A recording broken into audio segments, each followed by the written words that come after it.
lahat ng ito, isinusumpa ko. Anak ko, babalikan ko kayo. Tulungan niyo ako. Nay! Tay! Tandaan mo ito, may araw ka rin.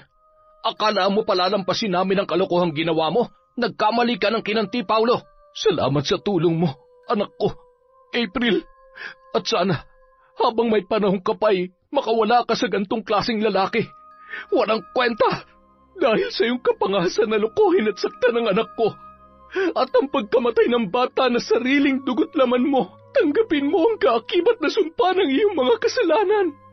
Mas nanaisin mo pang mamatay kaysa mabuhay sa takot at sakit na ikakabit ko sa iyo. Wag! Maawa ka! Sino ka? Bakit mo ginagawa sa akin to? Sino ka?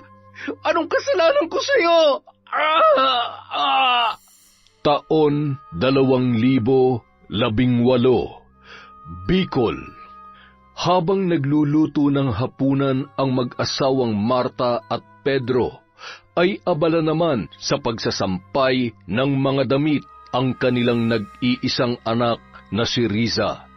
Napasilip naman ang dalaga sa dalawang lalaking papasok sa tarangkahan ng kanilang hanap buhay. Ang isa sa mga yon ay si Ivan. Nasa unang taon pa lamang siya sa sekundarya nung umalis yun. Nagmadali naman siyang tapusin ang pagsasampay. May pagkamahiyain kasi si Riza. Napansin naman agad ni Paulo ang dalaga na hindi niya gaanong namukaan dahil natakpan ang mukha noon na mahaba niyang buhok. Pre, mukhang maganda nga dito sa baryo niyo. Bukod sa malamig ang simoy ng hangin, maganda rin ang tanawin. Loko ka ha? Mukhang iba na namang magandang tanawin ang tinutukoy mo. Huwag kang loloko-loko dito. Baka mamaya pagsisihan mo yan. Nay, Tay, nandito na po kami. Bago tuluyang pumasok sa loob ng bahay ang dalaga, ay pasimple pa yung sumilip sa balkonahe nila Ivan. Nataon naman na nakatingin pa rin sa kanya si Paulo, kaya naman agad niyang binawi ang tingin at pumasok na sa loob ng kanilang bahay. Bit-bit ang isang timba. Ay, nakakahiya. Baka sabihin niya tinitingnan ko siya. Sino kaya yun? Siguro, katrabaho ni Kuya Ivan. Ang gwapo at ang puting-puti niya naman. Mukha siyang anak mayaman. Nay, Tay. Oh, anak, bakit abot taingay ang ngiti mo? Ako po? Nakangiti? Hindi po kaya. Hindi raw. Maupo ka na nga rito at baka nalilipasan ka na ng gutom. Ma, luto na ba yan? Oh, heto na. Maglagay ka na ng pinggan at maghahain na ako. Oh, ayan, masarap yung ginataang langka. Ano po ang sahog, Ma? Ang sahog? Aba, syempre. Ano nga bang sahog nito, Pa? Ang pinakamahal na sahog ng nanay mo. Pagmamahal. Pasensya na anak at medyo kinakapos tayo ngayon. Hayaan mo, pasasaan ba't makakaluwag-luwag rin tayo. Kung hindi lang nadisgrasya ng mga peste ang pananim natin sa bukid at maging ang mga palay ay hindi sana tayo... Okay lang naman po, Tay. Masarap naman po magluto si Nanay. Hayaan nyo, kapag may trabaho na ako, matutulungan ko na rin po kayo. Tingnan nyo si Kuya Ivan. Mula na nagtrabaho siya sa Maynila, gumanda na yung buhay nila. Tapos, maayos na po ang buhay nila ngayon kesa noon, kaya... Kaya ipipilit mo na naman ang pagtatrabaho sa Maynila. Anak, kaunting panahon na lang naman ang hinihiling namin sa'yo. Ibebenta ko ng ilan sa lupa natin para may pangmatrikula ka sa darating na pasukan. Oo nga naman, anak. At saka, kapag nagtrabaho ka na, mahihirapan ka nang bumalik sa pag-aaral. Tatamarin ka na kapag nasanay ka na sumasahod ka.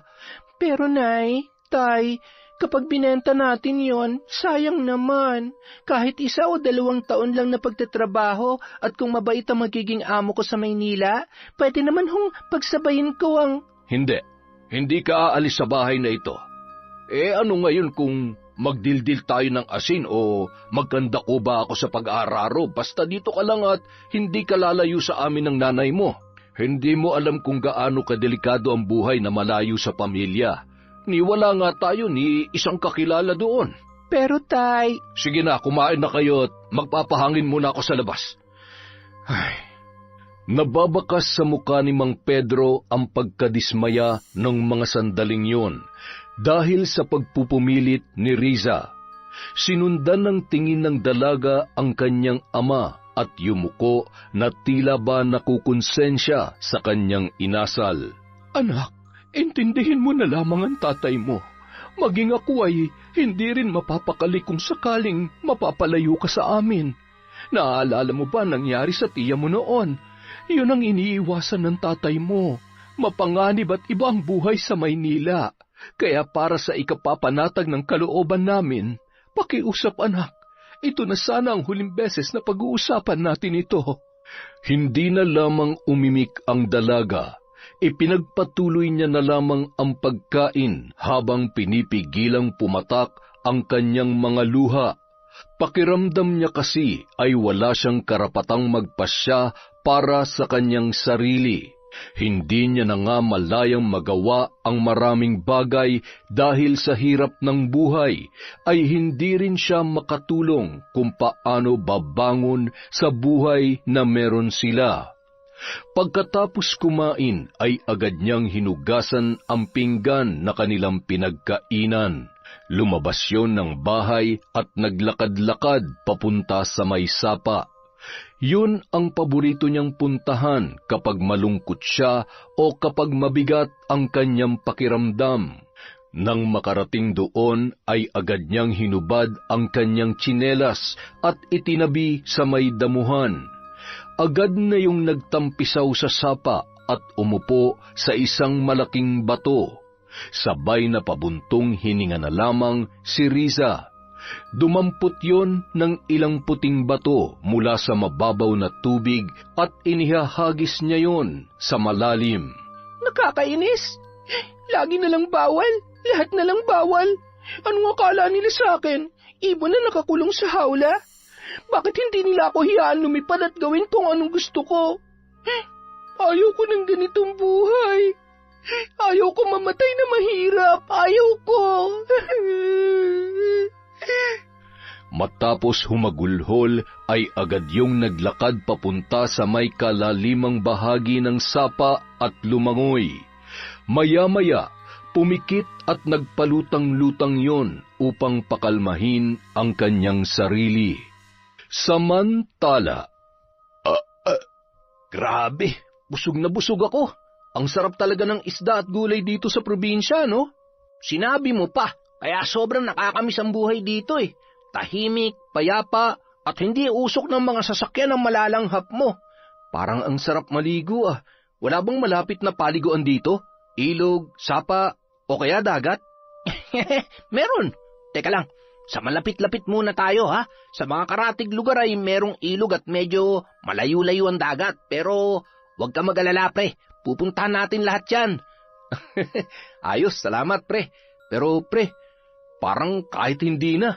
Basta ipakilala mo na lamang ako dun sa kapitbahay mong dalaga. Yung nakita natin kanina. Si Riza. Nako, umayos ka pre. Malilintikan tayo sa tatay nun. Pero huwag ka mag-alala. Baka sakali magkaroon tayo ng pagkakataon. O siya, magpalit ka na ng panligo at nang makapunta na tayo sa sapa. Agad namang nagpalit ng shorts na panligo ang dalawang lalaki. Hinubad na nila ang pantaas na damit at sinabit sa may sampayan. Masayang nagkukwentuhan ng dalawa habang naglalakad at manghang-mangha naman si Paulo sa ganda ng lugar. Natanaw pa ni Mang Pedro ang dalawang binata na dumaan, ngunit pinagsawalang bahala niya lamang yon. Pumasok na yun sa kusina at saka kumain habang nakikipagkwentuhan sa kanyang asawang si Marta. Ano, hindi na naman kumain na maayos yung anak mo dahil napagsabihan? Kumain naman. Huwag ka na magalit. Para namang hindi mo kilala yung anak mo. Kahit pa anong kagustuhan niya ay tayo at tayo pa rin naman ang susundin niya. Hayaan mo muna. Siguro ay nakatulog na sa kwarto niya yon. Napagod din ata sa paglalaban ng mga damit natin. Sige na, kumain ka na't sisilipin ko muna ang anak mo, ha? Nang puntahan ni Aling Marta ang kwarto ng kanilang anak na si Riza, nagtaka siya dahil wala doon ang dalaga. Napangisi lamang yon dahil nababatid niya kung nasaan ang kanyang anak. Hindi pa rin nagbabago ang dalaga mo. Hindi talaga. Matigas pa rin ang ulo. Manang-mana sa'yo. Ano, nakatulog na ba sa sama ng loob? Hindi. Wala siya sa kwarto niya. Alam mo naman kapag tinutopak yun ay biglang tinatawag ng sapa. Mukhang nakikipag-usap na naman sa mga talangka. Anong sabi mo? Sa sapa baka mo?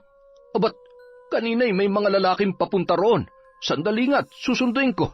Pa, dalaga na ang anak mo. Hayaan mo namang makakilala ng gwapo. Tumigil ka, Marta. Masyado pang bata ang anak natin. Mahirap na. Iba ng takbo ng mga kalalakihan ngayon. Masyado ng mga mapusok at... Ay, takpan mo na nga lang muna yung kinakain ko. Ay, sus Mariosep ka, Pedro. Saksakan naman ng pagiging seloso mo. Noon ako ang binabakuran mo. Ngayon naman ang anak mo. Ay! Sa kabilang banda... Hanep, napakaganda dito, pre. Teka, nakikita mo bang nakikita ko? Ano ba yun? Pre, may nalulunod! Agad na tumakbo si Paulo palangoy sa dako kung saan nakatihaya at nagpapalutang-lutang si Riza. Agad niyang binuhat yon at nataranta naman ang dalaga. Bitiwan mo nga ako! Ibaba mo ako, ano pa? Aray, sorry miss. Akala ko kasi nalulunod ka eh. Nalulunod? Hindi mo ba nakikita? Buhay ako't humihinga pa. Pasensya ka na, Risa. Sadyang maalalahanin lang talaga ang kaibigan ko, kaya... Hoy, anong ginagawa niyo sa anak ko, ha? Gusto niyo bang pagtatagain ko kayo? Anong ginawa sa'yo ng mokong na yan, Risa? Ano? Manong, tinulungan ko lang naman po ang anak ninyo. Wala naman po kaming... Tay, wag na po kayo magalit. Tara na ho, umuwi na tayo. Wag na wag kayo magtatangkal lumapit sa anak ko. Kung hindi, makakatikim kayo sa akin. Mang Pedro, sandali lang po. Ano?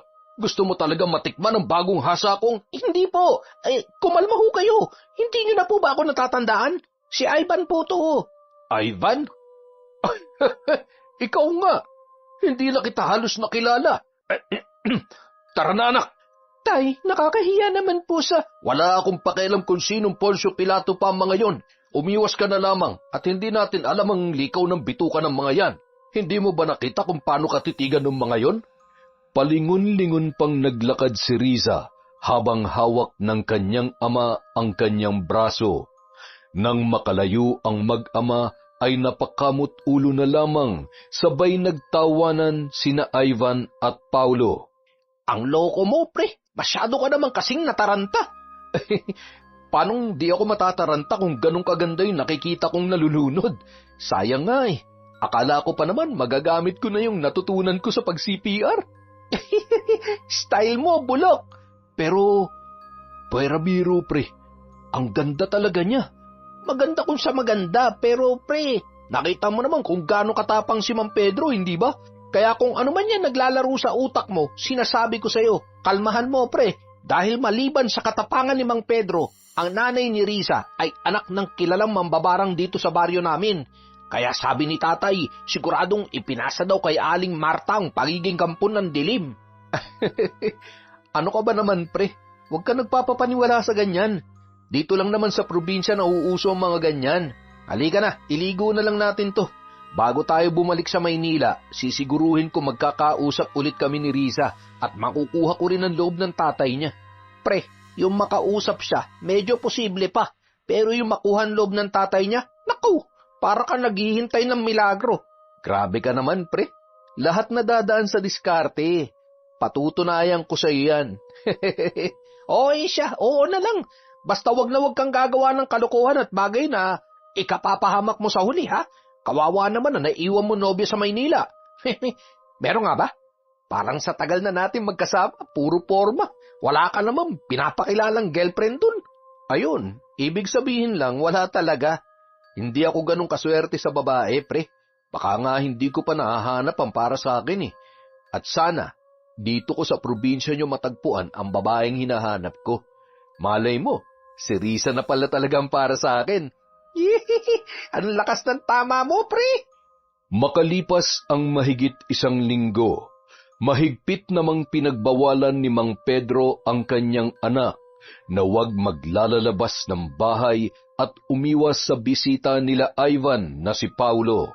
Ngunit hindi mapigilan ni Riza na humanga sa lalaki, lalo na't hindi niya makalimutan ang maamong mukha noon at magandang pangangatawan. Kaya naman kapag umaalis ang kanyang ina at ama ay nakikipagkita siya sa binata at kung minsan ay pinatatambay niya pa sa loob ng kanilang bahay. Hanggang isang araw, "O anak, ngayong linggo ay madalas kaming gagabihin ng nanay mo sa bukid ha? Ikaw nang bahala dito sa bahay. At yung bilin ko sa'yo ha, huwag ka muna maglalalabas. Sa linggo na lamang at nang masamahan ka ng nanay mo. Bagong palit ang baterya ng radyo, magpatugtog ka na lamang para hindi ka mainip." Pwede naman ho akong sumama sa inyo para makatulong ako. "Huwag na't maraming trabahador doon, baka may manligaw pa sa'yo. Pumirmi ka na lamang dito sa loob ng bahay. Napakainit pati, masisira lamang yung kutis mo." Paano naman ako? Hindi ka ba naaawa sa kutis ko? At isa pa, sige ka, baka may manligaw sa akin doon. Sino naman ang manliligaw sa'yo doon? Ano, mga engkanto?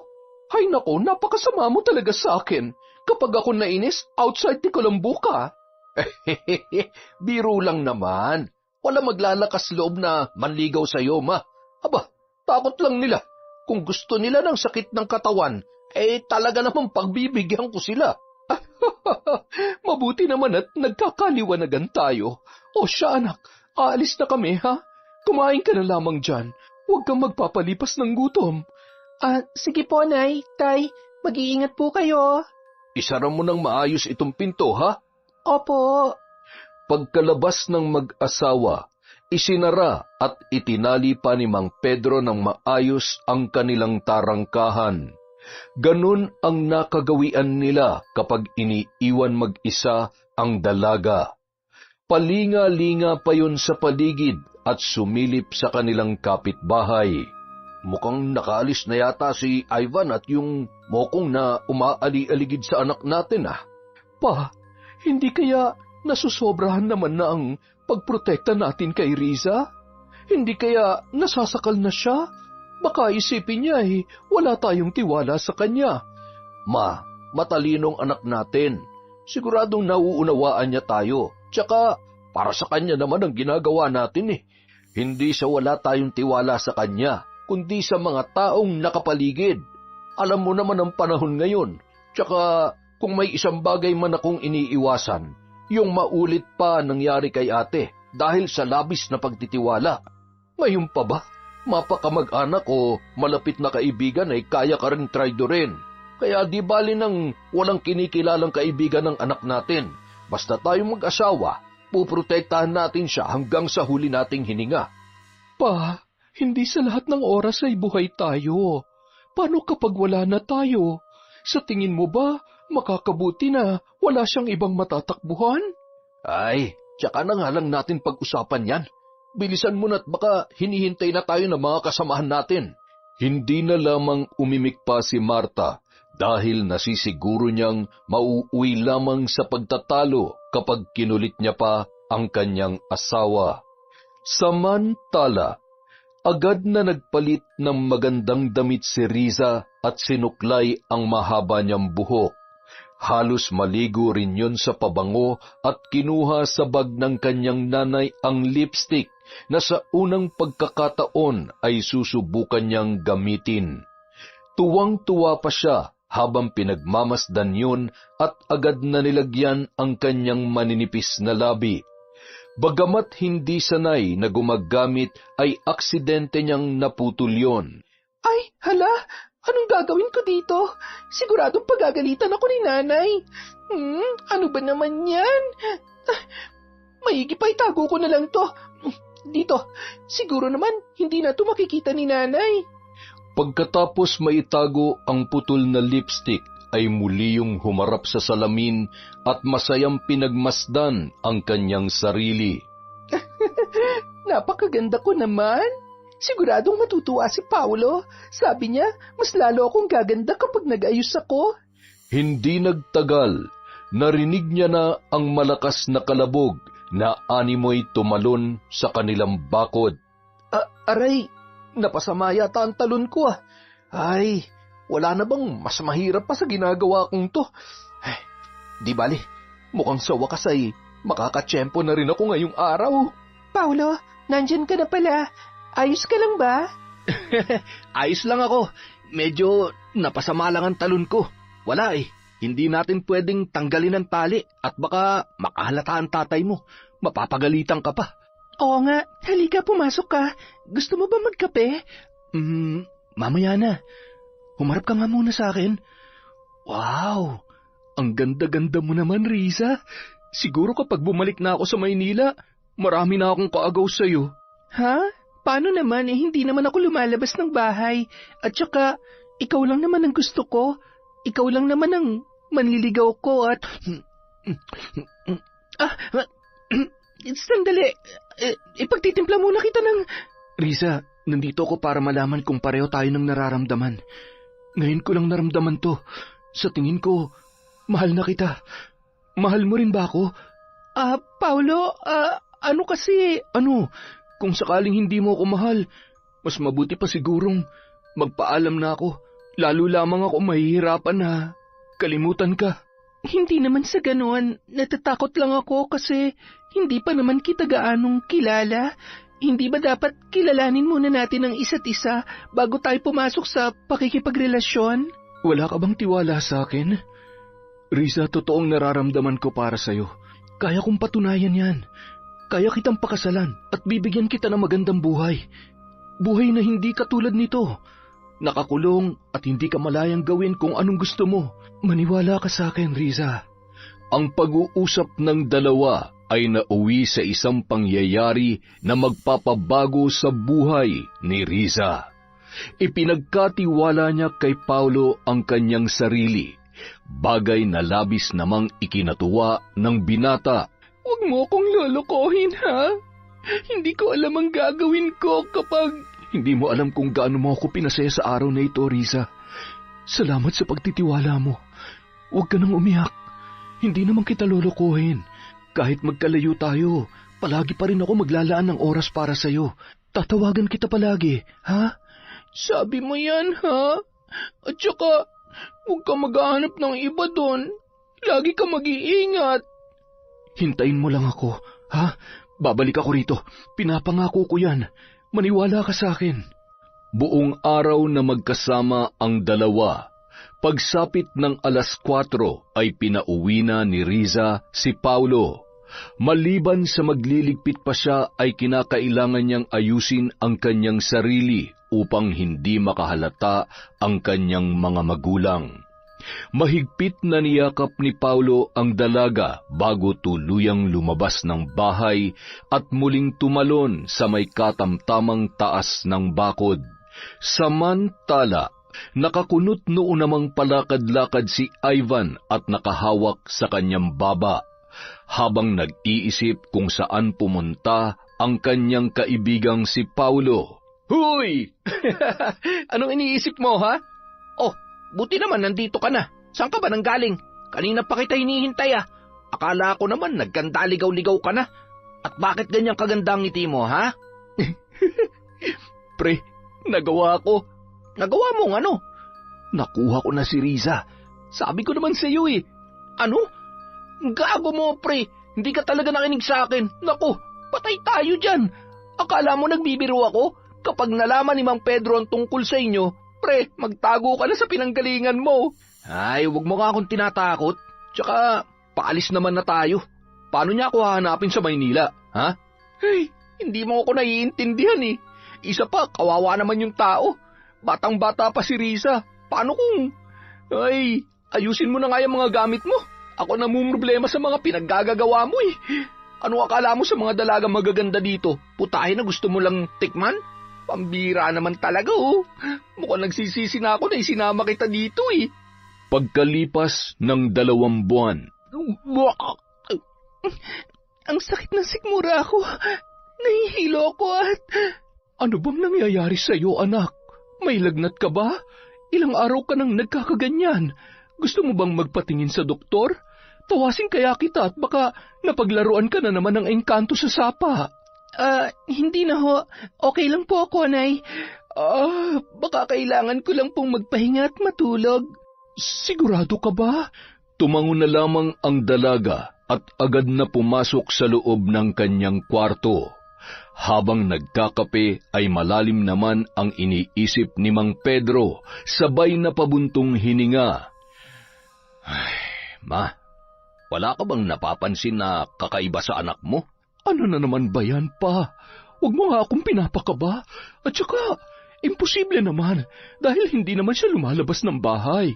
Oo nga, pero paano kung pinasok siya? Palagi natin siyang iniiwan na mag-isa dito. Maliban natin kung may ginagawa ng kalokohan niyang anak mo. Nagpatuloy ang pag-uusap ng mag-asawa. Sa loob naman ng kwarto ay aligaga si Riza habang tinatawagan ang numero na iniwan sa kanya ni Paulo. Mula nung umalis ang lalaki ay 3 beses niya lamang nakausap yun. At pagkatapos ng mga pagkakataong yun, ay hindi na sinasagot ng lalaki ang kanyang mga tawag at mensahe. Hindi pwede to. Kailangan niya malaman ang kalagayan ko. Kailangan kita, Paulo. Kailangan mo kaming panagutan na magiging anak natin. Habang umiiyak, pumasok ang mag-asawa sa kwarto ni Riza. Agad naman na nagpahid ng luha ang dalaga. Bakit ka umiiyak? Ano?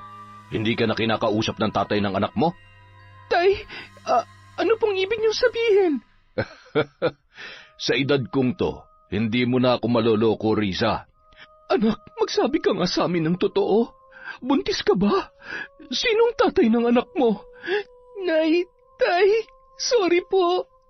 Mahal ko po siya at alam kong mahal niya rin po ako. Kaya niya naman po kaming panindigan, kaya huwag po sana kayong magagalit.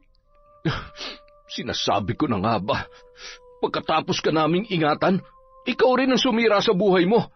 Bakit ba napakatigas ng ulo mo, Riza? Gaano ka totoo na paninindigan ka ng tatay niyan, ha? Sino? Sinong tatay ng dinadala mo? Sabi mo sa akin ng totoo. Tay, huwag na po kayong magalit. Magsasabi naman po ako ng totoo. Si Paulo po. May nangyari po sa amin bago sila bumalik ng Maynila. Anak ng putya naman, Riza. Nag-iisip ka ba? Bumigay ka sa isang dayot hindi naman nating kilala? Saan ba kami nagkulang sa'yo, ha? Ano bang dahilan at nagawa mong sirain ang buhay mo? Pedro, minahon ka. Makakasama yan sa anak mo. Alam mo namang nagdadalang tao na siya. Hayaan mo na kung hindi siya panindigan ng lalaking yon. Ang importante ay nasa atin ang anak natin. Hindi po. Ang sabi niya sa akin kapag nabuntis niya ako, magsasama kami bilang isang pamilya. Kukunin niya ako at siya magbibigay ng magandang buhay sa akin. Hindi ako makakapayag na ikulong niyo ako sa loob ng bahay na to kasama ang anak ko. Iiwan mo kami ng nanay mo para lamang sa lalaking yon? Kung noon naging sunod-sunuran ako sa lahat ng gusto niyo kahit ang totoo, sakal na ako. Pinili kong sundin kayo.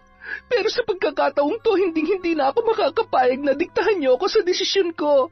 Anak ko na ang pinag-uusapan natin dito. Kaya sa ayaw at sa gusto niyo, hahanapin ko si Paulo. Hahanapin ko siya at iiwan ko na kayo. Anak, hindi ganoon kadali ang gusto mo mangyari. Sa lawak na Maynila, saan mo siya hahanapin? Paano kung... Pabayaan mo siya. Yan ang gusto mo? Sige, para malaman mo kung para saan lahat ng ginagawa mo. Gusto mo maging malaya? Sige, mag-empake ka na't siguruhin mo na mapapanindigan mo yung desisyon mo, Riza. Sana lang hindi mo yan pagsisihan. Pilit na pinipigilan ni Mang Pedro ang pagtulo ng kanyang luha at ang galit na maaaring mag-udyok sa kanya na mapagbuhatan ng kamay ang pinakamamahal niyang anak. Anak, nakikiusap ako. Huwag mong gagawin to. Paano kung may mangyaring masama sa'yo at wala kami doon ng tatay mo para... Nay, tama na. Hindi na ako bata. Pabayaan niyo na lamang ako. Yan ba talaga ang gusto mo? Yan ba talaga ang magpapasaya sa'yo? Mahal na mahal ka namin ng tatay mo. Kaya yung mga sandali na akala mo ay kinukulong ka namin ay hindi para ipagkait sa iyo ang kalayaan na gusto mo, kundi para protektahan ka. Pero kung naging masama kami magulang para sa iyo, sige, iwan mo kami. Heto ang pera. Yan yung pera na naipon namin para sa pangmatrikula mo. Kakailanganin mo yan. Napahagulhol na lamang si Riza habang hawak ang pera na iniabot sa kanya ng kanyang ina. Naroon ang takot sa posibleng kalabasan ng naging pasya niya, ngunit yun lamang ang kanyang naiisip na paraan na ikabubuti ng batang kanyang dinadala. Hahanapin natin ang tatay mo. Hindi ko hahayaang habang buhay na lang tayo sa 4 na sulok na bahay na to. Bibigyan kita ng magandang buhay, anak. Buhay na ipinangako sa atin ng tatay mo. Huwag ka mag-alala. Lahat gagawin ko para mahanap lamang siya. Noong araw ding yun, pagkaalis ni Mang Pedro at Marta, ay pumunta si Riza sa bahay nina Ivan.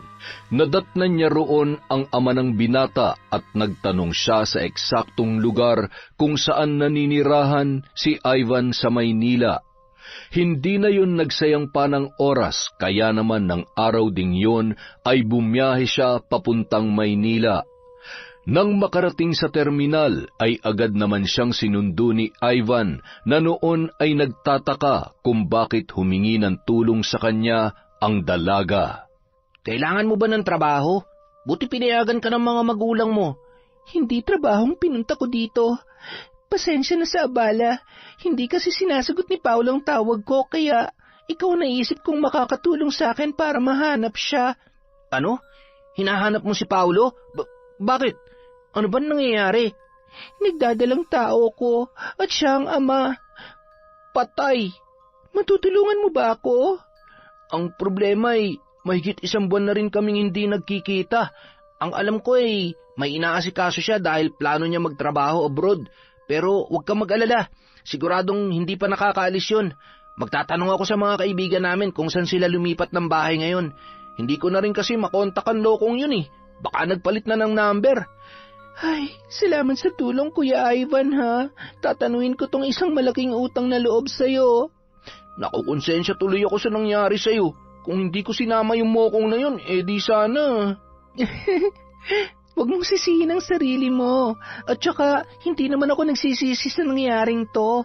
Mahal ako ni Paulo, kaya alam ko na matutuwa siya kapag nalaman niya na nagdadalang tao ko. Makalipas ang 3 araw. Pasensya ka na, Riza. Hindi kita masasamahan. Basta, ipakita mo lang ang address na yun sa taxi na sasakayan mo. Hindi naman gaanong kalayuan yan mula dito. Mag-iingat ka, ha? Kung may kailangan ka, tawagan mo na lang ako. Kumain ka muna bago umalis at baka mahilo ka na naman. Sige na, papasok na ako, ha? Tumango na lamang ang dalaga at nagpasalamat. Pagkatapos mag-asikaso ay agad na rin siyang bumiyahe papunta sa address na binigay sa kanya ni Ivan. Pagkaabot ng pamasahe sa taxi driver ay agad na yung bumaba. Ang ganda naman ng bahay nila. Siguro mayaman sila. Sana naman nandito siya at... Habang nakatayo ang dalaga sa tapat ng gate at akma na sanang pipindutin ang doorbell, may bigla namang humawak sa kanyang braso. Riza? Paulo? Buti nandito ka. Sandali, anong ginagawa mo dito? Ano ba namang klaseng tanong yan? Hindi ka ba masaya na makita ako? Paulo, buntis ako. Nagbungang... Ano? Sigurado ka ba? Sigurado ka bang ako talagang tatay niyan? Imposible namang 1 beses lang na may nangyari sa atin tapos buntis ka na agad. Ano bang ibig mong sabihin? Sinungaling ako? Nagumagawa lang ako ng kwento? Okay, sorry. Huwag ka na magalit. Nabigla lang kasi ako. Lintik, ano bang gagawin ko sa babaeng ito? Hindi pwedeng malaman ni Lola ang tungkol sa amin dahil siguradong... Ay, bahala na. Kung gusto mo talagang magkasama tayo, mabuti pa dito ka muna kay Lola. Nakikitira lang kasi ako dito. Kaya lang, hindi niya pwede munang malaman ang tungkol sa atin. Marunong ka naman yata sa mga gawaing bahay, di ba? Teka, naguguluhan ako. Hindi ito napag-usapan natin noon. Ang sabi mo... Please, Riza, magtiwala ka lang sa akin. Aayusin ko ang lahat. konting taste lang tapos magsasama na tayo sa iisang bubong, ha? Magsasama? Hindi ba't papaalis ka? Hindi ako aalis. Bakit ko naman kayo iiwan ng anak natin? Makinig ka, ipapasok kita bilang kasambahay ni Lola, kung okay lang sa'yo. At least dito makakasama kita at mababantayan. Halika na sa loob, basta sumakay ka na lang sa mga sasabihin ko, ha? Mahal kita at huwag kang mag-alala, hindi kita pababayaan. At wala nang nagawa pa si Riza. Mas lamang ang sayang nararamdaman niya nung mga oras na yun. Kaya kahit kahina-hinala ang kilos at mga sinasabi ng binata, ay ipinagsawalang bahala niya na lamang yun. Oo, sino ang babaeng yan? Huwag mong sabihin na... Lola, hindi po ba't naghahanap kayo ng kasambahay? Si Riza po, kababaryo ng kaibigan ko. Mabuti naman. Siya, tumuloy na kayo. Sigurado ka bang maaasahan yan sa mga gawaing bahay? Mukhang bata pa't hindi sanay sa... Kaya ko naman po. Mabuti naman kung ganon. Ayaw ko kasi sa lahat ay yung tatanga-tanga at mabagal. Ilagay mo na mga gamit mo sa magiging kwarto mo. Pakilinis na lang at matagal ko nang hindi na ipapalinis yon. Siguradong maraming alikabok, ipis at daga. Bakit? Ayaw mo? Takot ka sa... Hindi ho yan, Lola. Hindi ba, Riza? Masipag ho yan at maaasahan, kaya wala kayong puproblemahin sa kanya. Agad naman na tumungo sa kwarto ang dalaga. Sunod-sunod yung napapabahin dahil sa alikabok. May mga nakatambak doon na lumang papel at mga kagamitan na pinamamahayan na ng mga anay at ipis. Anong gagawin ko? Takot ako sa mga... bahala na nga. Kaya natin to, baby. Konting tiis lang, ha? Samantala, Paulo, ano na naman bang kalokohan ito? Hindi mo na magagawa pang magsinungaling sa akin. Kilala kita. Alam kong... Ay, Lola, ang totoo niyan, hindi ko naman alam na hahantong sa ganito eh. Isang beses lang naman kasing... Tanga ka ba? Ni isang beses man yan, ang punto ay pinakialaman mo. Tarantado ka talagang bata ka. Ano na naman ang plano mo ngayon? Alam mo, konting-konti na lang, hihiwalayan ka na ng asawa mo, lintik ka. Hindi mo na nga maibigay ang pangangailangan ng 3 mong anak. Nagdagdag ka pa ng 2. La, hindi pwedeng malaman ni April to. Ayaw ko na mag-away kami. Alam niyo namang mahal na mahal ko yun. Mahal na mahal, ewan ko sa'yo. Sige, abusuhin mong kabaitan ng asawa mo. Kapag yan nagising sa katotohanan, hindi lang asawa ang mawawala sa'yo, pati mga anak mo lintik ka. Hanggang ngayon ay ako pa rin ang sumasalo sa mga kalokohan mo. Ewan ko sa'yo, Paulo. Lumayas ka na at baka hindi ako makapagtimpi sa'yo. Bago umalis si Paulo, ay pinuntahan muna niya si Riza na abala sa paglilinis. Hindi nakatiis ang lalaki, kaya tinulungan niya na yon. Sige na, umalis ka na. Baka makita ka pa ng lola mo at mapagalitan pa ako. Umalis si Lola. Mamamalengke raw muna siya, kaya tutulungan na kita para hindi ka gaano mapagod.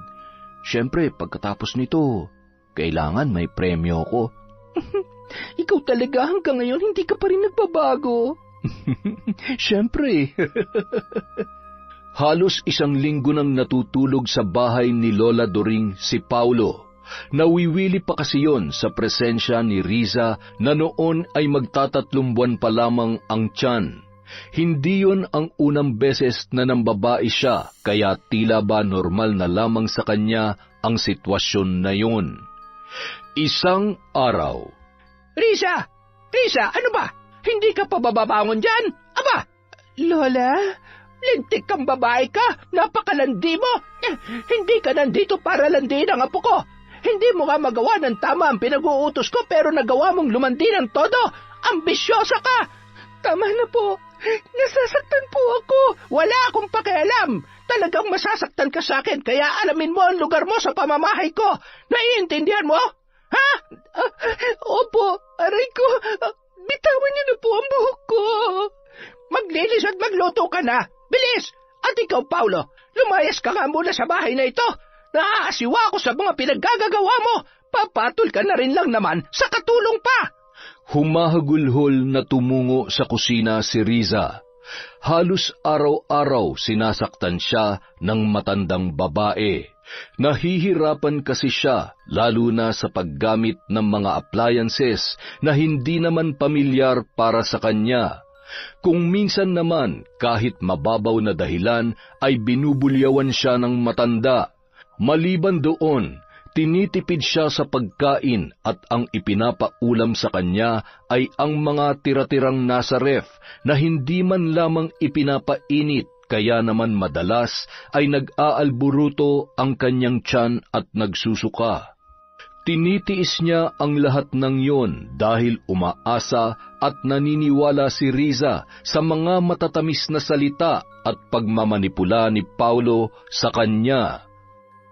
Samantala, lubos namang nagtataka si April sa ikinikilos ng kanyang asawa. Ramdam na ramdam niya na may kalokohan yung ginagawa. Sa 8 taon nilang pagsasama ay hindi na bago yon para sa kanya. Oh, kumusta? Mga anak, may bisita tayo. Magmano kayo? Mukhang napapadalas ang pag-uwi mo ng maaga. Literal na inuumaga ng uwi. May araw na Ibang klase ka talaga, no? Sana kung gaano ka nagdadagdag ng babae taon-taon, nadadagdagan din ng pera na inaabot mo sa akin para may pampakain ako sa 3 nating anak. Okay lang naman babae ka. Sanay naman na ako. Hindi naman ako magkakasakit kung sakali man. Ang akin lang, sana unahin mong obligasyon mo sa mga anak mo. Kahit wag mo na akong isipin dahil tanggap ko naman na yon. Ay, ang dami mo namang sinasabi. Wala akong ginagawang masama. Doon ako natutulog kay Lola dahil masama ang pakiramdam niya. Alam mo naman, mag-isa lang yun sa bahay. Mga anak, gutom na ba kayo? Sandali lang ha. Magluluto lang muna ng almusal si tatay. Sinungaling. Malalaman ko rin kung sino yung bagong kinalolokohan mo. At kapag nagkataon, pagbubuhulin ko kayo. Gago. Akala mo mapapaniwala mo ako? Humanda ka sa akin. Kinabukasan. Riza! Riza! Tingnan mo nga ito! Bakit hindi na gumagana ang rice cooker ko? Anong ginawa mo dito? Alam mo bang ang mahal-mahal ng pagkakabili ko dito? Ilang beses ko bang sasabihin sa'yo na punasan mo na maayos? Napakabobo mo! Buisit ka talaga! Wala ka nang ginawa kundi sirain ang mga gamit ko. Wala ka nang sasahurin sa akin dahil kung tutuusin, kulang na kulang pang sahod mo na pambayad sa mga sinira mo. Aray ko, tama na ho. Nasasaktan ho ako. Hindi ko naman ho sinira yan. At talagang tumatanggi ka pa. Punong-puno na ako sa'yo. Isang-isa na lang, Riza. Palalayasin na kita. Wala kang kwenta. Huwag po. Huwag niyo po akong paalisin. Parang awa niyo na po.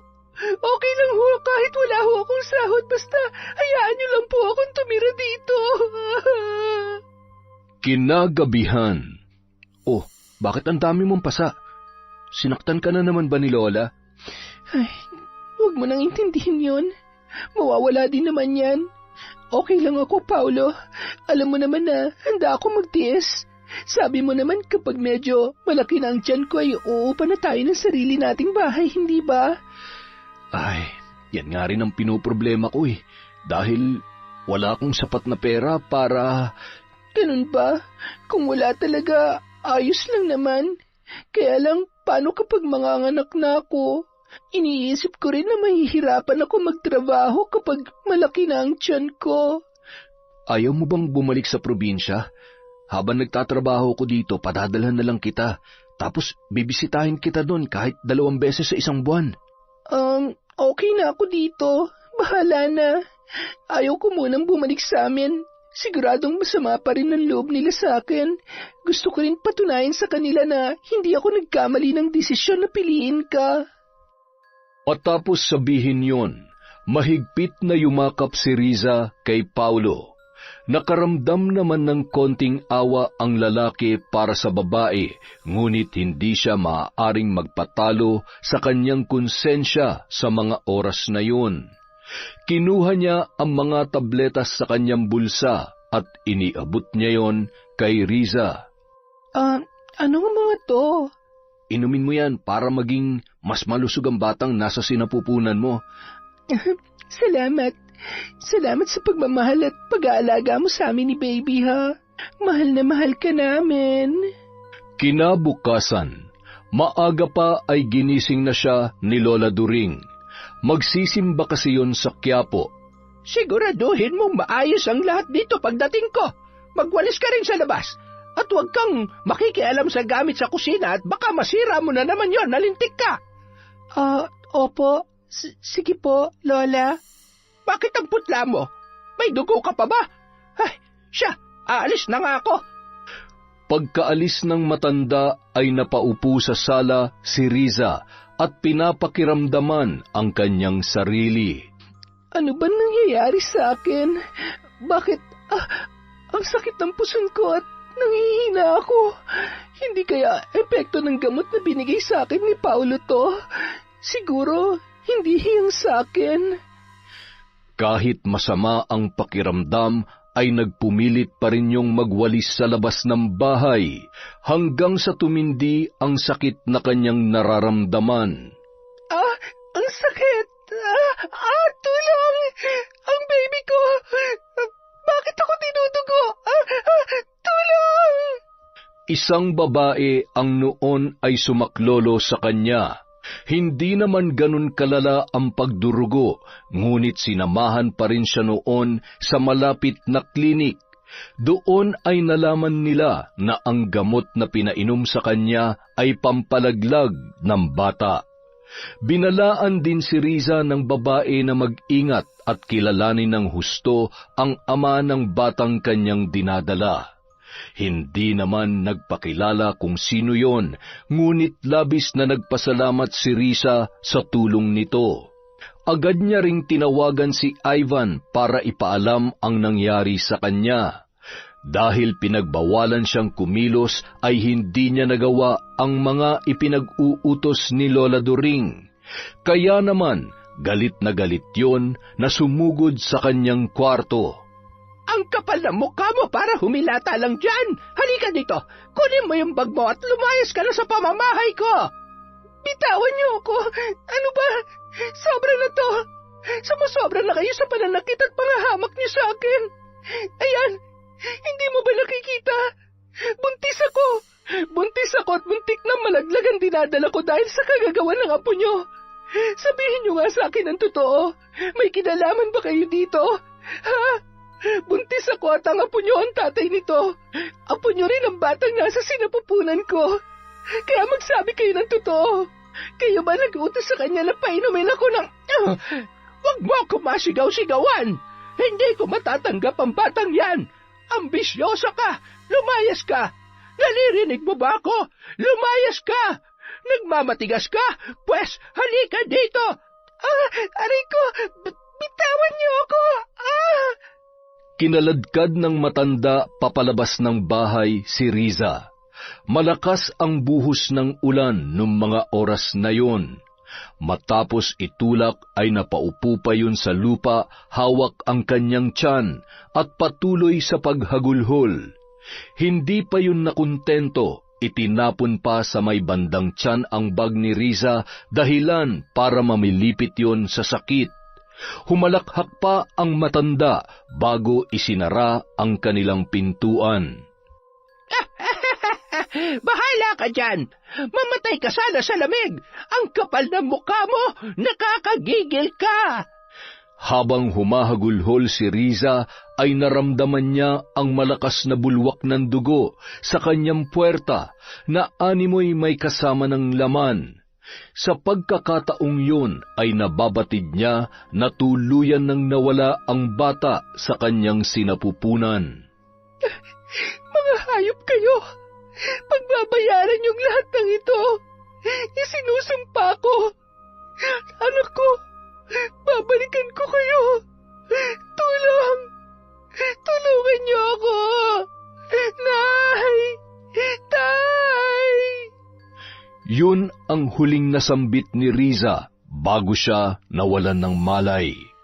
Maya-maya, Nagmamadali namang bumaba ng taxi si Ivan. Nakita niya ang nakahandusay na si Riza sa lupa. Mababakas ang dugo sa bestida nito na umagos hanggang sa kanyang paa. Riza! Riza, gumising ka! Isinugod ni Ivan si Riza sa ospital. Nang magising ang dalaga ay hawak ni Ivan ang kanyang kamay, habang nakatango ay nakatulog na sa tagiliran ng kanyang higaan. Nang igalaw niya ang kanyang kamay ay agad namang nagising ang binata. Hindi pa siya tuluyang makapagsalita habang sinasariwa sa isip kung ano ang mga nangyari. Magpakatatag ka. Hinihintay ka pa ng mga magulang mo, Riza. Huwag ka mag-alala, magiging maayos din ang lahat. Kung alam ko lang na ganitong sasapitin mo, hindi ko na sana hinayaan pa na magkita kayo ni Paolo. Patawarin mo ko. Napakasinungaling niya. Hayop siya. Sinira niya ang buhay ko. Pinatay nila ang anak ko. Mga hayop sila. Hindi ko sila mapapatawad. Kinaumagahan, ikinagulat ni Riza ang pagdating ng kanyang nanay at tatay. Anak, sobrang nag-alala kami sa iyo. Bakit naman kasi ang tigas-tigas ng ulo mo? Tingnan mo nangyari sa iyo. Bakit po kayo nandito? Hindi ba dapat pabayaan niyo na lamang ako? Hindi ako naging mabuting anak sa inyo. Kasalanan kong lahat ng ito dahil hindi ako nakinig at sinuway ko kayo. Pabayaan niyo na lamang po ako, Nay, Tay. Hindi ako karapat-dapat sa pagmamahal niyo dahil salbahe ako. Masama akong anak at hinayaan ko na mawala sa akin ang anak ko. Wala akong kwentang ina. Anak, tama na. Marahil ay nagkamali ka. Pero kahit anong mangyari, anak ka pa rin namin. Naligaw ka ng landas, pero alam namin na babalik at babalik ka. At kami bilang mga magulang mo, ilang beses ka magkamali, nandito kami para tulungan ka na itama ang mga pagkakamali mo. Sasamahan ka namin bumangon, katulad nung maliit ka pa. Ilang beses ka mamadapa at masugatan, lagi pa rin kaming nandito ng tatay mo. Mahal na mahal ka namin, anak. Salamat, Ivan. Kung hindi dahil sa iyo, baka kung ano na nangyari sa anak namin. Ay, walang anuman po. Pasensya na po talaga. Hindi ko naman po alam na hahantong sa ganito ang lahat. Maliban sa naging malapit kami magkaibigan sa trabaho nun, hindi ko naman po alam kung anong klaseng lalaki talaga siya. Makalipas ang 1 linggo, papabalik na sana sila sa probinsya nang tumawag ang babaeng tumulong kay Riza nang unang beses na nawalan yun ng malay. Kaya naman nagplano muna silang puntahan ang bahay nito, lalo na't sinabi noon na may importante siyang sasabihin kay Riza. Samantala, ano bang meron? Bakit ang dami mo niluto? May mga bisita ka ba? Oo. At saka para sa mga bata. Unang sahod ko kasi ngayon sa online job ko, kaya syempre, kailangan mag-celebrate. Maupo ka na't ang mga bata. Paparating na rin naman ang mga bisita ko. Excited ka na ba? Excited saan? Na makilala ang mga bisita ko. Malay mo, kilala mo rin sila. Ay, kinakabahan ako ah. Parang ngayon lang ulit kita nakitang ganyang kasaya.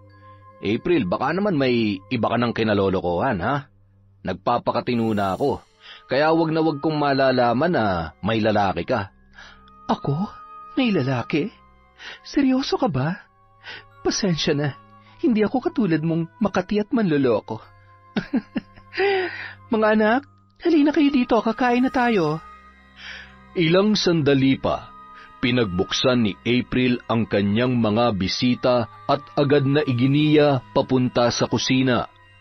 Halos hindi makakilos sa kinauupuan si Paulo nang makita ang mga pamilyar na muka sa kanyang harapan habang ipinakikilala siya ni April bilang kanyang asawa.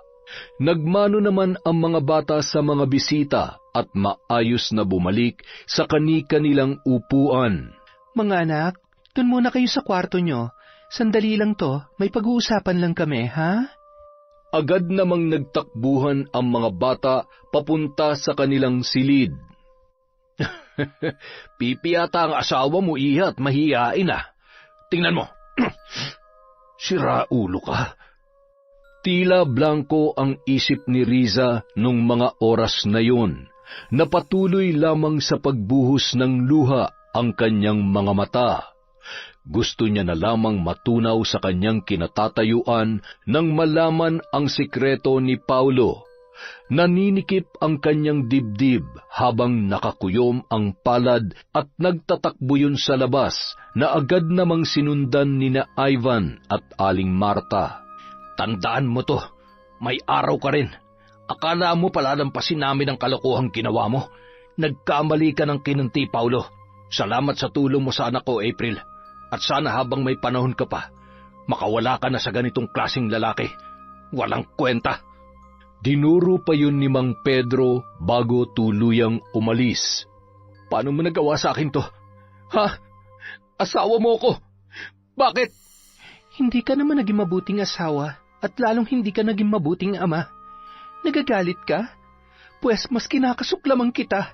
Ang tagal ko nang hinihintay ang pagkakataong ito. Ang isampal sa iyong bunga ng pagtataksil, kasinungalingan at pagiging irresponsable mo. Ngayon din, tinatapos ko na ang ugnayan natin. Sa papel na lamang tayo kasal. At darating ang araw, makakawala rin ako sa kasal natin. Makakaalis ka na. Naririnig mo ako? Lumayas ka na at magsama kayo ng lola mo. Pagod na akong umiyak at magmakaawa na magbago ka. Tama na. Kaya ko nang buhayin ang mga anak ko. Sawang-sawa na ako sa iyo. Makalipas ang 1 linggo mula nang makabalik sa probinsya sina Riza. Parang dinudurog ang puso ko kapag nakikita kong nagkakaganyan ang anak natin. Namimiss ko na ang mga halakhak niya pa. Pasasan ba't makakaganti rin tayo? Pagsisisihan ng lalaking yon at pagbabayarin ko siya sa lahat ng kanyang ginawa. Kinagabihan, nakatulog na si Riza habang hinihimas ng ina ang kanyang buhok at sinusuklayan. Pinunasan niya ang nagngingilid na luha noon. Hindi pa rin nila yon nakakausap ng maayos. Madalas ay nakatulala at umiiyak lamang habang hawak ang kanyang tiyan. Ang makita sa ganoong kalagayan ang kanilang anak ang nagtulak kay Aling Marta na ituloy ang plano nilang mag-asawa na parusahan si Paulo sa pamamagitan ng barang. Agad na kinuha ni Aling Marta ang mga gamit niya sa pambabarang. Matagal na siyang may alam sa bagay na yun dahil sa isang mabagsik na mambabarang ang kanyang ina. Ipinamana sa kanya ang kaalaman at mga kakaibang kagamitan. Ginamit niya ang ilang damit ng lalaki na napasama sa gamit ni Riza. Dahil sa iyong kapangahasan na lokohin, saktan ang anak ko at ang pagkamatay ng bata na sariling dugot laman mo. Tanggapin mo ang kaakibat na sumpa ng iyong mga kasalanan. Mas nanaisin mo pang mamatay kesa mabuhay sa takot at sakit na ikakabit ko sa iyo. Sa bawat tusok ng tinik, pagpatak ng kandila at bawat insekto ay hudyat ng iyong kamatayan. Kamatayan na dadaan muna sa hindi mo maipaliwanag na sakit at paghihirap na ngayon mo lamang mararanasan. Manikluhod ka man at humingi ng kapatawaran. Hindi mo na matatakasan ang bunga ng iyong kasalanan. Lahat ng sakit at kamalasan ay isa sa iyo, Paulo. Samantala, hindi ka ba talaga titigil sa kakainom, ha? Kahit magpakalunod ka pa sa alak, hindi ka na babalikan pa ni April. Kung ako sa iyo, ayusin mo yan sarili mo. Patunayan mo sa kanya na handa kang magbago. Pilitin mo magkaroon na maayos na buhay dahil hindi sa lahat ng panahon ay nandito ako. Paano kung... nalinig ka pa dibdib ko? Apo, hindi ako makahiga. Tulungan mo ako. Lola, gumising ka. Hindi mo ako pwedeng iwan, Lola. Kailangan ko kayo. Lola! Lola! Labis na nagdamdam si Paulo matapos mailibing ang kanyang lola, lalo na't hindi man lamang pumunta sa burol ang asawa at kanyang mga anak. Nababatid niya na ganun na lamang kalaki ang galit ni April sa kanya. Isang gabi, habang paulit-ulit niyang tinatawagan si April at patuloy sa pag-inom ng alak, ay may narinig siyang iyak ng sanggol. Hinahanap niya kung saan yun nagmumula. Tumungo siya sa isang kwarto na dating silid ni Riza nung naninirahan pa yun doon bilang kasambahay ng kanyang lola. Napakunot noo siya nang wala naman siyang nakita sa ibabaw ng higaan, kaya gumapang siya sa sahig at doon ay nakita niya ang isang duguang sanggol na umiiyak at nakaluwa ang mga mata. Hindi niya magawang kumilos sa kanyang pwesto dahil sa matinding takot, lalo na nang gumapang yon papalapit sa kanyang muka. Hanggang sa pinagkakalmot siya noon, ramdam niya ang pagbaon ng kuko sa kanyang leeg habang sinasakal siya hanggang sa tuluyan na siyang malagutan ng hininga. Napabalikwas si Paulo sa sofa na kanyang hinihigaan. Ano bang klaseng panaginip yun? Akala ko natuluyan na ako. Tumayo ang lalaki at humarap sa salamin. Nakita niya ang dugo na tumutulo mula sa kanyang mata at leeg. Kasabay noon ay ang pagkirot na nararamdaman niya na para bang may kung anong tumutusok sa kanyang laman. Napasigaw ang lalaki dahil sa sakit, sabay bumagsak ang salamin at nabasag yun. Ang mata ko! Aray! Hindi ko na kaya! Ang sakit! Nagpagulong-gulong ang lalaki habang nakatakip sa mata ang kaliwat kanang kamay niya. Huwag! Maawa ka! Sino ka? Bakit mo ginagawa sa akin to? Sino ka? Anong kasalanan ko sa'yo? Ano? Kaya pa ba? Bakit ka ba nagtataka sa nangyayari sa'yo? Sa dami at laki ng mga atraso mo sa babaeng niloko mo, saan ka kumukuha ng lakas ng loob na magmaang-maangan? Dapat naman talagang mabulag ka para hindi na makakita ng bagong biktima. Ngayon, maigi pa'y maranasan mo ang hirap ng pagbubuntis. Bago ka man lamang mamatay, matutunan mo kung gaano kahirap magdala ng sanggol sa sinapupunan. Kaya wala kang karapatan na magtanim ng bata sa bawat babaeng iyong matitipuhan. At yang ipinagmamalaki mong armas, dapat dyan ay hinahati sa dalawa, gamit ang bubog na ito, at itatahi gamit ang matibay na patpat ng sako.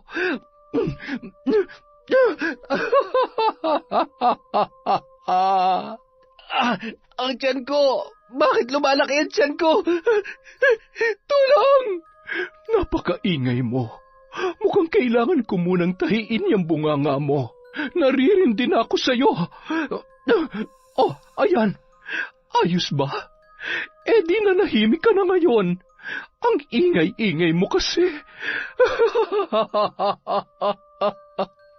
Wala mang nakikita ay ramdam na ramdam ni Paulo ang pagbabago ng kanyang katawan. Napahiyaw yun nang maramdaman niya ang pagtilamsik ng dugo sa kanyang ari na animoy hinati.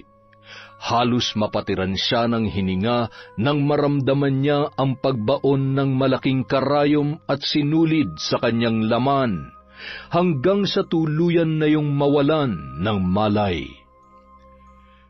Kinaumagahan, nagising si Paulo na masakit ang ulo. Nagkalat ang dugo sa sahig, kaya nababatid niyang totoo ang laman ng kanyang panaginip. Bakit nakakakita na ulit ako? Ano ba talaga nangyayari sa akin? Nababaliw na ba ako? Pero hindi. Sigurado ako sa nangyari kagabi. Ay, panaginip lang ba talaga yon? Bahala na nga. Sa tuwing sumasapit ang gabi, nanunumbalik ang sakit na kanyang nararamdaman. Hindi siya makakita at makapagsalita. Hanggang sa isang umaga, araw ng Biyernes, nagising siya na punong-puno ng pasa ang kanyang mga braso at muka. Ang paa niya ay nangingitim na tila ba nabubulok at may tumutubong kung ano-ano na madalas ay dumadapo sa kahoy na nabubulok. Hinimas niya ang kanyang tiyan at ramdam niya ang kirot noon. Kapag kanyang nadidiinan ay nabubulabog ang laman na animoy may mga mahahaba at matatalas na galamay. Napahagulhol si Paulo nang maalala niya ang sinabi ni Ivan tungkol sa mambabarang. Noon niya napagtanto na posibleng totoo nga yun. Sobra na. Hindi ko na kaya. Hirap na ako. Patayin mo na lamang ako kaysa pahirapan mo ko ng ganito. Patayin mo na lamang ako. Alam ko malaking kasalanan ko kung sino ka man. Patawarin niyo ako. Pakiusap, wala naman lang saysay ang buhay ko. Iniwan na ako ng asawa at anak ko. Wala na ang lola ko. Wala na akong trabaho. Ano pa bang hinihintay mo? Patayin mo na lamang ako. Napahawak si Paulo sa kanyang tiyan na animoy humihilab. Pakiramdam niya ay mapapatiran na siya ng hininga sa sobrang lakas ng mga puwersa ng mga naggagalawang insekto sa loob noon. Hanggang sa may mga naglabasan sa kanyang ilong, tainga at muling tumutulo ang dugo sa kanyang mata. Ibinukanon ang kanyang bibig at sumuka ng kung ano-anong di pangkaraniwang bagay na may mga halong putik at buhangin hanggang sa bawian na yon ng buhay. Nang araw ding yun, dala-dala ni April ang dokumento na papipirmahan niya sana sa lalaki. Pumatak ang luha ni April nang makita sa ganoong kalagayan ang ama ng kanyang mga anak. Ngunit mas nanaig ang galit sa ginawa nito sa kanya. Gayunpaman, pinili niya pa ring gawin kung ano ang nararapat. Yun ay ang mailibing ng maayos ang kanyang asawa at tuluyan ng mamuhay ng malaya at payapa kasama ang kanyang mga anak. Kung malaking kasalanan na sukuan ang relasyon nating dalawa, kapalit ng kapayapaan na nararamdaman ko ngayon, handa akong ihingi ng tawad to sa Diyos. Pero alam kong alam mo kung gaano ko nagtiis at naghirap sa ilang taong pagsasama natin. Kung meron man akong pinakatamang nagawa, yun ay ang tulungan si Riza. Sana mahanap mo ang kapayapaan sa pangalawang buhay. Sa kabilang banda, Nay, Tay, nagugutom po ako.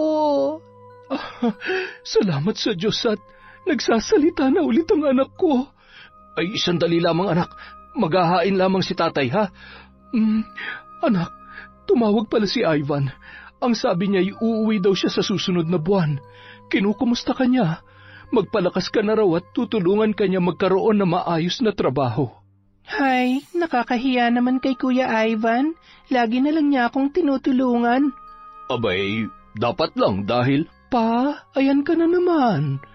Ay, oo na. Siya, anak, bumangon ka na at kumain ka na. Masarap yan. Siyempre, luto ng nanay mo yan at ako ang naggayat. Kumain ka na marami, ha? Masaya namang pinagmamasdan ng mag-asawa na halos maubos ang laman ng pinggan ni Riza. Nangangayayat na rin yon dahil sa labis na depresyon na kanyang pinagdadaanan. Nay, Tay, salamat po. Sa kabila ng mga kasalanan ko sa inyo, hindi niyo pa rin ako pinababayaan. Akala ko hindi niyo na ako matatanggap kaya kahit nahihirapan na ako sa pananakit ng lola ni Paulo ay hindi ko naisipang bumalik na lamang dito. Hindi ko rin ipinaalam agad kay Kuya Ivan dahil ayaw ko na rin siyang maistorbo. Ewan ko ba, hindi ko alam kung dapat ko bang sisihin ang sarili ko.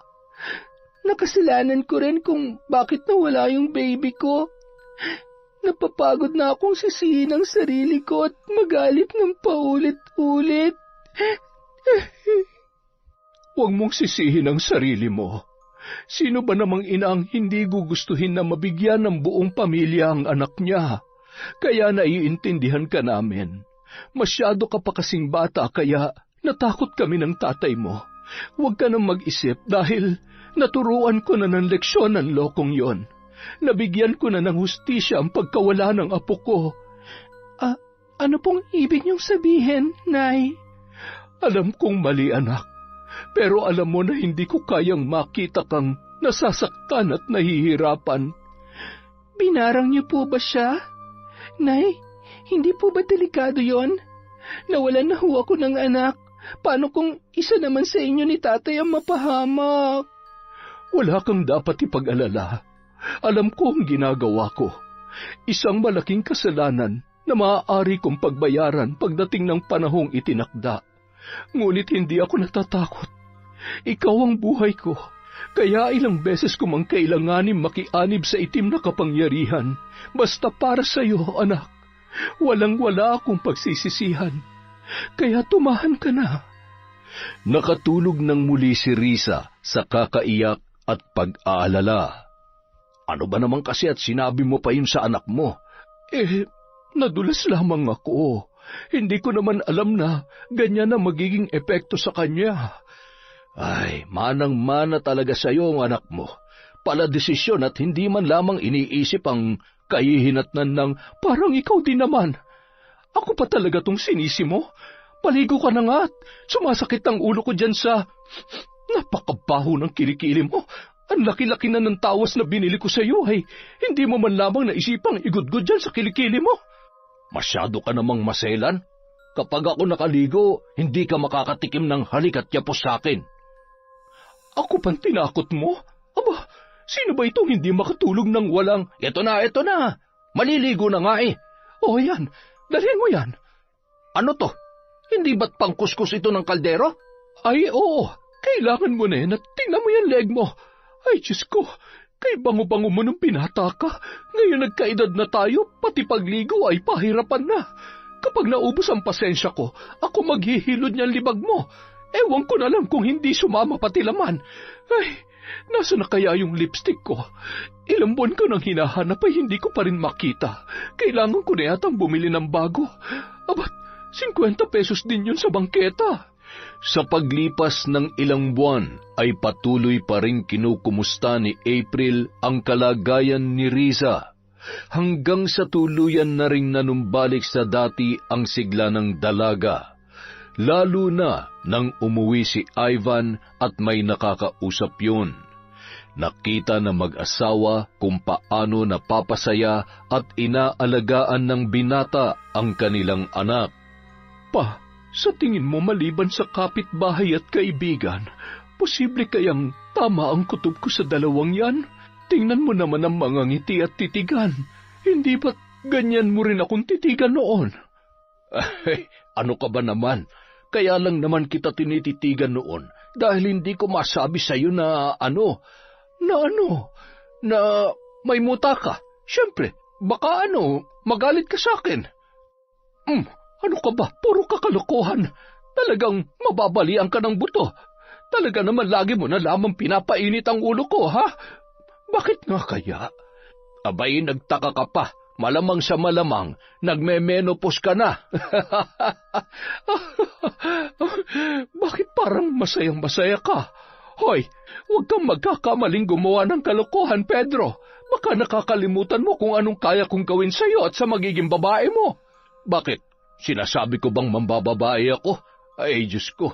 Akala mo ba hindi ko alam ang pinaggagawa mo sa mga babaeng umaali-aligid sa akin noon? Mabuti na lang at alam mo at hindi ako magdadalawang isip na gawin ng paulit-ulit ang pambabarang para lamang magtanda ang mga... Ikuha mo nga ako ng tubig. Samahan mo ng konting bilis. Dali! Matapos magkwentuhan sina Riza at Ivan, agad na nilapitan ng mag-asawa si Ivan habang may inaasikaso ang kanilang anak sa kusina. Alam mo, iho, napakalaking bagay yung pag-uwi mo. Masaya na ulit si Riza at mukhang ikaw din naman. Alam mo, hindi ka naman na bata. Gayon din ang dalaga namin. Ay, ang dami pang paligoy-ligoy. Ako na nga lang ang kakausap dito kay Ivan. Ako na, masyado ka namang. Di sige, ikaw na. Pero Ivan, isang tanong, isang sagot. May plano ka bang ligawan ng anak ko, ha? Ay, mali naman yan tanong mo. Tumabi ka nga dyan. Ivan, iho, Mahal ko ho ang anak ninyo, pero wag po kayo mag-alala. Alam ko po na hindi pa itong tamang panahon.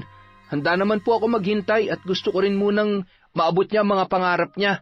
Mas bata po siya kaysa sa akin at ayaw kong maging hadlang para maabot niya mga pangarap niya. Naniniwala naman po ako na kung kami talagang para sa isa't isa, mismong tadhana na po ang gagawa ng paraan. Ay, pinapaiyak mo naman ako, iho. Basta ako, sobra akong natutuwa sa kabaitan mo sa anak ko. Payakap nga, anak. Ang bango-bango naman lang. Ay, Sus Mariosep, hindi mo ba narinig ang sinabi niya? Si Riza ang gusto niya, hindi ikaw. Dito ka lang sa akin yumampos at kahit maghapon ay hindi ako magrereklamo. Ang sweet niyo naman po pala. Basta wag po kayo mag-alala. Hindi ko na po hahayaang mangyari pa sa kanya ang mga nangyari noon. Gusto kong mapalitan ng masayang alaala ang lahat. At sana kapag sinabi ko na sa kanyang nararamdaman ko, matanggap niya po ako. Hayaan mo, tutulungan ka namin. Basta wag na wag mo lamang siyang sasaktan dahil sinasabi ko sa iyo, kung itong tatay niya ay kayang managa, ako naman ay... Alam ko ho yun, pero hindi naman ho ako tatakbo sa inyo. Alam ko naman ho ang tama at mali. Kung meron man po akong nagawang kasalanan, yun ay nagdala ko ng isang tao na naging dahilan kung bakit. Mabuti pa'y kalimutan na lang natin yan. Alam mo, may mga naging pagkukulang rin naman kami. Nasobrahan kami sa higpit, kaya ayan, hindi na natin maibabalik ang panahon at ang mga nangyari. Kaya tama lang na ituwid na natin ang lahat sa ngayon, habang may pagkakataon pa. Salamat ho sa suporta niyo sa akin. Pangako po, aalagaan ko ho siya katulad ng pag-aalagaan niyo sa kanya. Makalipas ang ilang taon, isang bisita ang dumating sa bahay ng mag-anak. Kasama ni April ang mga anak niya para magbakasyon sa probinsya. May kamag-anak kasi sila na malapit lamang sa lugar nila Riza, kaya naman naisipan niyang dalawin yon. Naging masaya naman ang pag-uusap ng dalawa at mababakas sa mga mukha nila ang saya sa pagkakaibigan na hindi nila inaasahan. Isang gabi ring natulog doon ang mag-iina at kinaumagahan ay umalis na rin. Nang sumunod na araw, umuwi ulit si Ivan para sunduin ang noon ay kasintahan niya ng si Riza para makapag-apply ng trabaho. Anak, mag-iingat kayo doon, ha? Ivan, ingatan mo siya. Kung pwede lang sumama ako ay ginawa ko na. Total lagi naman akong inaaway nitong Tatay Pedro ninyo. Anong ako? Ikaw nga tong lagi na lamang sinusumpong dyan eh. Pinipilit ko na nga maligo araw-araw eh, inaaway mo pa rin ako. Hay nako, kayo talaga. Mahal na mahal ko po kayo, Nay, Tay. Hayaan niyo't palagi kaming bibisita dito ni Ivan. Ivan, wag mo na masyadong patagalin. Pakasalan mo na yan bago magbago ang isip at baka... Tay, huwag kayong mag-alala. Ako na ho magpo-propose sa kanya. Kayo talaga. Ikampante niyo ang isip ninyo. Mag-enjoy ho kayo na walang inaalalang anak na matigas ang ulo. Ako na pong bahala sa dalaga ninyo. Mamahalin ko siya ng buong buo. Pagbalik ho namin dito, ano po bang gusto nyo? Isang apo? Dalawang apo? Abat, gawin mo na kayang 3 para maraming hinahabol-habol at sinasaway si Pedro. Siya, mag-iingat kayong 2. Mahal na mahal namin kayo. Masayang-masaya ang mag-asawa na kumakaway kina Riza at Ivan na noon ay naglalakad bit-bit ang kanilang mga bag papunta sa sakayan. Naalala mo dati nung siguro grade 1 ka pa lang noon at grade 6 ako? ako nagtatanggol sa'yo kapag inaaway ka ng mga kaklase mo. Oo, hindi ko naman nakakalimutan yon. Kinakarga mo pa nga ako pauwi kapag wala pa si tatay para sunduin ako. Siguro, misyon mong alagaan ako habang buhay, kaya pati sa malalaking problema ikaw ang kasama ko. Parang ako naman ang nagbigay ng malaking problema sa'yo, kaya kapag iniisip ko yun, ewan ko ba, naiinis ako sa sarili ko. Love, kalimutan na natin yon. Tapos na yon. Hindi mo kasalanan at lalong hindi mo ginusto yon. I love you. Mas sobrang mahal na mahal kita at ayaw ko nang makita ka pang umiiyak dahil malungkot o nasasaktan ka. Gusto ko ikaw ang magiging pinakamasayang girlfriend at syempre, magiging asawa ko na. Samantala, hoy, ano ba't nakatulala ka dyan? Umiiyak ka? Ako? Umiiyak? Ano akala mo sa akin? Sus, umiiyak ka nga eh. Ay nako, namimiss mo na naman ang anak mo, no? Abay, nasa terminal pa lang yon. Pwede mo pang pigilan kung gusto mo. Ay, puro ka na lamang kalokohan. Yakapin mo na nga lang ako. Nalulungkot ako. Dalian mo. Huwag ka na malungkot. Masayang masaya naman na ang anak natin. Ma, alam mo, nagsisisi ako na isa lang ang anak natin.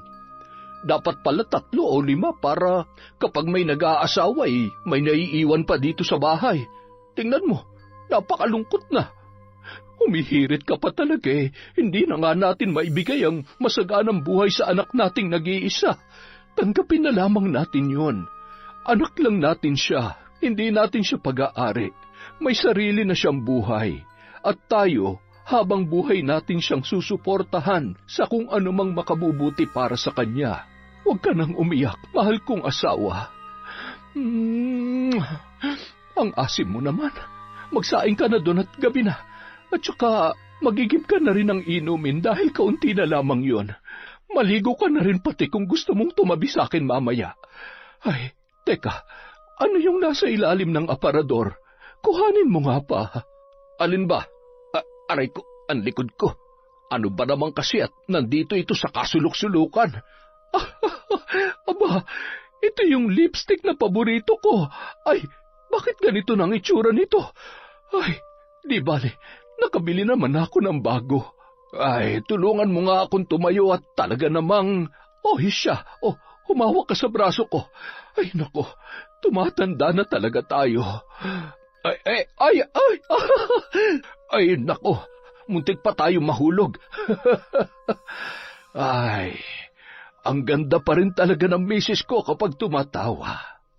Yon, napakaganda na naman po ng kwento natin ngayong araw. At dahil dyan, meron na naman tayong shout out. Simulan natin kay Giselle Colamar, kay Maria Fe Boy Banting, hi kay June Galedo, hello kay Frederick Gana-Gana, hello din po kay Caroline Doong, kay Ami Viray from Talim Island, Binangonan, Rizal.